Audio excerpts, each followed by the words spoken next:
ಅದೇ ಅನ್ನ ಸಾರು ತಿಂದು ತಿಂದು ಬೇಜಾರಾದವರಿಗೆ ಇಲ್ಲಿ ಇವತ್ತು ಚಿಕನ್ ಫ್ರೈಡ್ ರೈಸ್ ಮಾಡೋಣ ಅಂದ್ಕೊಂಡಿದ್ದೀನಿ. ಇಲ್ಲೊಂದು ಕಪ್ಗೆ ಒಂದು 4-5 ಮೊಟ್ಟೆನ ಒಡೆದು ಹಾಕ್ಕೊಂಡು ಅದಕ್ಕೆ ಪೆಪ್ಪರ್ ಪೌಡರು, ಆಮೇಲೆ ಅರಶಿನ ಪುಡಿ,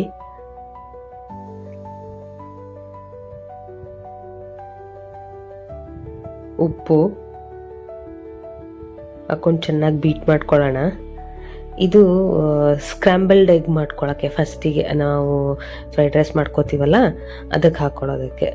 ಇಲ್ಲಿ ಎಗ್ ಮಾಡೋ ಇದರಲ್ಲಿ ತವಾದಲ್ಲಿ ಸ್ವಲ್ಪ ಎಣ್ಣೆ ಹಾಕ್ಕೊಂಡು ನಾವೀಗ ಬೀಟ್ ಮಾಡ್ಕೊಂಡಿದ್ದೀವಲ್ಲ ಆ ಎಗ್ನ ಹಾಕ್ಕೊಂಡು ಸ್ಕ್ರಾಂಬಲ್ಡ್ ಎಗ್ ಮಾಡ್ಕೊಂಬಿಡೋಣ. ಫಸ್ಟಿಗೆ ಮಾಡಿ ಸೈಡಿಗೆ ಇಟ್ಬಿಡೋಣ.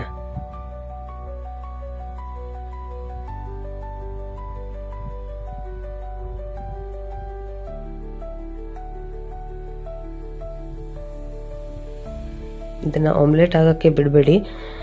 ಹಾಕಿದ ತಕ್ಷಣ ಚೆನ್ನಾಗಿ ಕೈ ಆಡಿಸ್ಬಿಟ್ಟು ಅದನ್ನು ಪೀಸ್ ಪೀಸ್ ಪೀಸ್ ಮಾಡಿಬಿಡ್ಬೇಕು.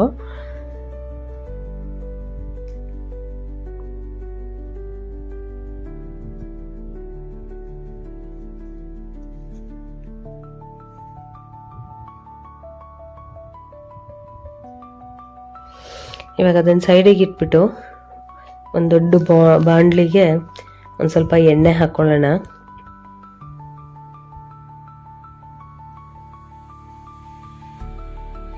ಎಣ್ಣೆ ಹಾಕ್ಕೊಂಡು ನನ್ನ ಹತ್ರ ಸ್ವಲ್ಪ ಬೋನ್ಲೆಸ್ ಚಿಕನ್ ಪೀಸಸ್ಗಳಿದ್ವು, ಅದನ್ನು ಸಣ್ಣಗೆ ಹೆಚ್ಕೊಂಡಿದ್ದೀನಿ ಇಲ್ಲಿ. ಅದನ್ನು ಚೆನ್ನಾಗಿ ಎಣ್ಣೆಯಲ್ಲಿ ಬೇಯಿಸ್ಕೊಂಡ್ಬಿಟ್ಬಿಡೋಣ ಆಯಿತಾ. ಅದೇನು ಬೇಗ ಬಂದುಬಿಡುತ್ತೆ, ಒಂದು 4-5 ನಿಮಿಷ ಸಾಕೋದಕ್ಕೆ ಬೇಯೋದಕ್ಕೆ, ಅಷ್ಟೂ ಬೇಡ. ಸಣ್ಣ ಸಣ್ಣ ಪೀಸ್ಗಳಲ್ವ, ಬೇಗ ಬಂದ್ಬಿಡುತ್ತೆ. ಆಲ್ಮೋಸ್ಟ್ ಆಗಿದೆ. ಇದನ್ನು ತೆಗೆದುಬಿಟ್ಟು ಸೈಡಲ್ಲಿ ಇಟ್ಕೊಂಡ್ಬಿಡೋಣ. ನಾವು ಏನು ಸ್ಕ್ರಾಂಬಲ್ಡ್ ಎಗ್ ಮಾಡ್ಕೊಂಡಿದ್ವಲ್ಲ ಅದೇ ಇದಕ್ಕೆ ಹಾಕಿಟ್ಕೊಂಡ್ರೆ ಆಯಿತು. ಇವಾಗ ಇದಕ್ಕೆ ಹಸಿಮೆಣಸಿನ್ಕಾಯಿ ನಾನು ಸಿಗ್ದು ಹಾಕ್ತಾಯಿದ್ದೀನಿ. ನಮ್ಮ ಮನೆಯಲ್ಲಿ ನನ್ನ ಮಗ ಇರೋದ್ರಿಂದ ಅವನಿಗೆ ಸಣ್ಣ ಸಣ್ಣ ಪೀಸಸ್ ಸಿಕ್ಕಿದ್ರೆ ಅವನಿಗೆ ಖಾರ ಆಗುತ್ತೆ ಅಂತ ಹೇಳ್ಬಿಟ್ಟು ಸಿಗ್ದು ಹಾಕ್ತಾಯಿದ್ದೀನಿ. ನೀವು ಬೇಕಾದರೆ ತುಂಬ ಸಣ್ಣ ಸಣ್ಣಕ್ಕೆ ಪೀಸ್ ಕಟ್ ಮಾಡಿಬಿಟ್ಟು ಹಾಕ್ಬೋದು. ಇಲ್ಲಿ ಒಂದು ಈರುಳ್ಳಿ ಹಾಕ್ತಾಯಿದ್ದೀನಿ. ಈಗ ಮತ್ತೆ ಫ್ರೈಡ್ ರೈಸ್ ಮಾಡ್ಬೇಕಾದ್ರೆ ಆದಷ್ಟು ಹೈ ಫ್ಲೇಮಲ್ಲೇ ಇರಬೇಕು, ಅವಾಗಲೇ ಚಂದ. ಈಗ ನೋಡಿ ಆಲ್ರೆಡಿ ಸ್ವಲ್ಪ ಹೈ ಫ್ಲೇಮಲ್ಲಿ ಇಟ್ಟಿರೋದ್ರಿಂದ ಸ್ವಲ್ಪ ಸೀದೋದಂಗೆ ಆಗ್ತಾ ಇದೆ.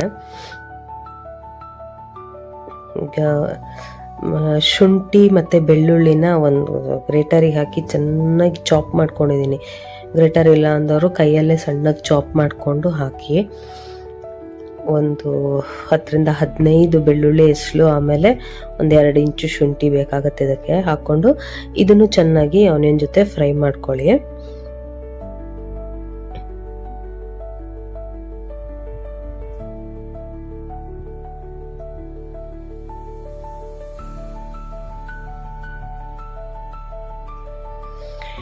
ಇಲ್ಲಿ ಒಂದು ಮುಷ್ಟಿಯಷ್ಟು ಬೀನ್ಸ್ ಕಟ್ ಮಾಡಿ ಇಟ್ಕೊಂಡಿದ್ದೀನಿ, ತುಂಬ ಸಣ್ಣಕ್ಕೆ ಹೆಚ್ಕೊಂಡಿದ್ದೀನಿ.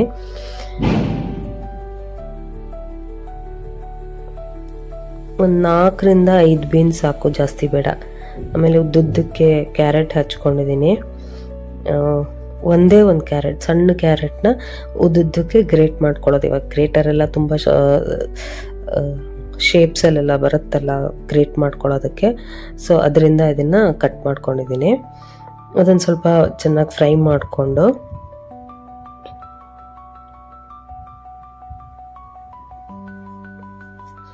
ಇದಕ್ಕೆ ತೆಳುವು ಗ್ರೇಟ್ ಮಾಡ್ಕೊಂಡಿರೋ ಎಲೆಕೋಸು, ಕ್ಯಾಬೇಜ್ ಏನಂತೀವಲ್ಲ ಅದನ್ನು ಹಾಕ್ಕೊಂಡಿದ್ದೀನಿ. ಒಂದೊಂದು 10-20 ಕಾರ್ನ್ ಇತ್ತು ಮನೆಯಲ್ಲಿ, ಅದನ್ನು ಹಾಕ್ಕೊಂಡಿದ್ದೀನಿ. ಇದನ್ನೆಲ್ಲ ಚೆನ್ನಾಗಿ ದೊಡ್ಡೂರಿನಲ್ಲಿಟ್ಟೆ ಫ್ರೈ ಮಾಡ್ಕೋಬೇಕು, ಅವಾಗಲೇ ಚೆನ್ನಾಗಾಗೋದು.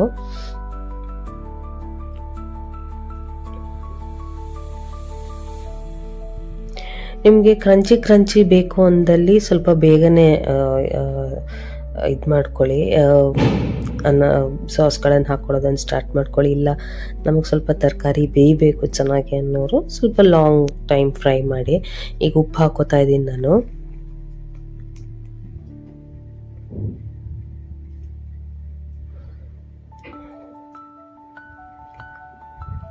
ಪೆಪ್ಪರ್ ಪುಡಿ ಹಾಕ್ತಾ ಇದ್ದೀನಿ 1 ಸ್ಪೂನು.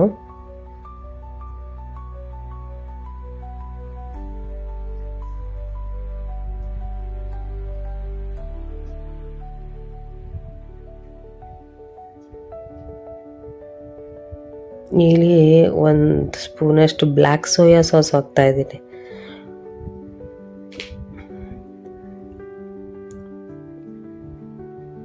ಗ್ರೀನ್ ಚಿಲ್ಲಿ ಪೇಸ್ಟ್ ಹಾಕ್ತಾ ಇದ್ದೀನಿ.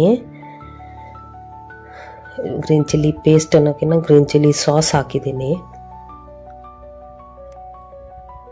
ಆಮೇಲೆ ಒಂದು ಅರ್ಧ ಚಮಚ ವಿನೆಗರ್, ಸ್ವಲ್ಪ ಟ್ಯಾಂಗಿನೆಸ್ ಬರೋದಕ್ಕೋಸ್ಕರ ಅಷ್ಟೇ. ಅದನ್ನೆಲ್ಲ ಚೆನ್ನಾಗಿ ಫ್ರೈ ಮಾಡ್ಕೊಂಡಿದ ನಂತರ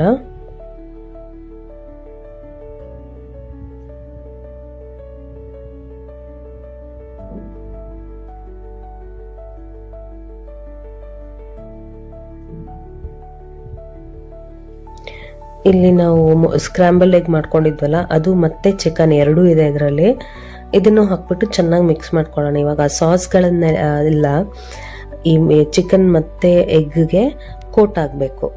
ಹಾಗಾಗಿ ಅದನ್ನು ಹಾಕ್ಕೊಂಡು ಚೆನ್ನಾಗಿ ಮಿಕ್ಸ್ ಮಾಡ್ಕೊಳ್ಳೋಣ.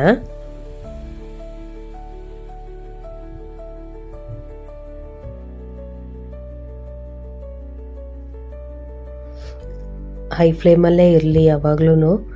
ಸ್ವಲ್ಪ ನೋಡಿಕೊಂಡು ಹೈ ಫ್ಲೇಮ್ ಲೋ ಫ್ಲೇಮ್ ಮಾಡ್ಕೊಳ್ಳಿ. ಇವಾಗ ನಾನು ಬಿಳಿಯನ್ನ ಮಾಡ್ಕೊಂಡಿದ್ದೀನಿ ಮುಂಚೆನೆ, ಅದನ್ನು ಹಾಕೋತಾ ಇದ್ದೀನಿ.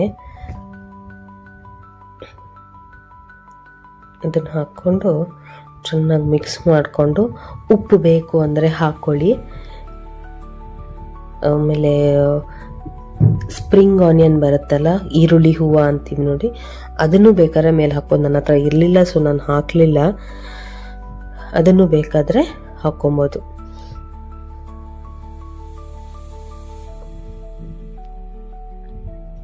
ಚೆನ್ನಾಗಿ ಮಿಕ್ಸ್ ಮಾಡ್ಕೊಳ್ಳಿ. ಸಾಸ್ಗಳೆಲ್ಲ ಪ್ರತಿ ಅನ್ನದ ಕಾಳಿಗೂ ಸೇರಬೇಕು. ಚೆನ್ನಾಗಿ ಮಿಕ್ಸ್ ಮಾಡಿಕೊಂಡು ಒಂದು 4-5 ನಿಮಿಷ ಸ್ವಲ್ಪ ಆದಷ್ಟು ಹೈ ಫ್ಲೇಮಲ್ಲೇ ಅದನ್ನು ಮಿಕ್ಸ್ ಮಾಡಿ ಇಟ್ಟರೆ ಸೂಪರ್ ಟೇಸ್ಟಿಯಾದ fried rice, chicken egg fried rice, chicken fried rice ಏನು ಕರಿತೀರೋ ಅದು ರೆಡಿಯಾಗಿದೆ.